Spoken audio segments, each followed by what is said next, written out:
ஐயா வணக்கங்க. நீ யாருப்பா? ஐயா எனக்கு தெரியலைங்களா, உங்க நண்பர் மாணிக்கத்தோட மகன் தான் சேகர்.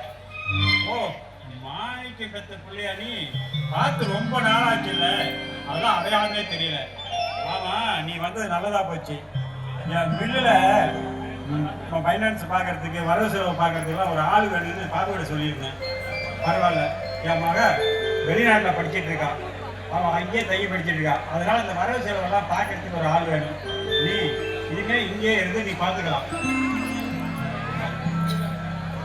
ஏன் மாமா, நீ எப்படி பார்க்குற? நல்லா இருக்கிறேங்க ஐயா.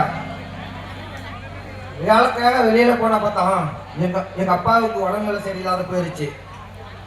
கடைசியா ஒரு டைம் வந்துட்டு போன் பண்ணாரு. காலத்தின் சூழ்நிலை என்னால வர முடியாத போயிருச்சு.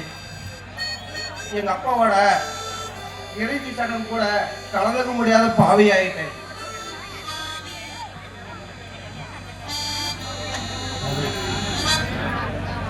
நான் நல்லபடியா மானியத்தை அடக்கம் பண்ணிட்டேன்.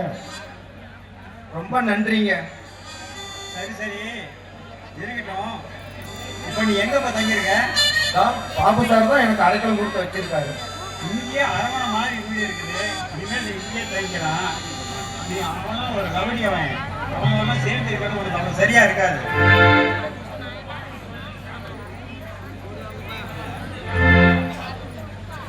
ஆமா,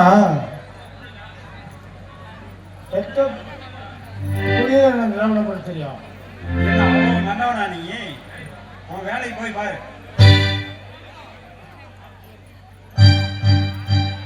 சரிப்பா, நீ குளிச்சுட்டு சாப்பிட்டு ரெஸ்ட் எடு.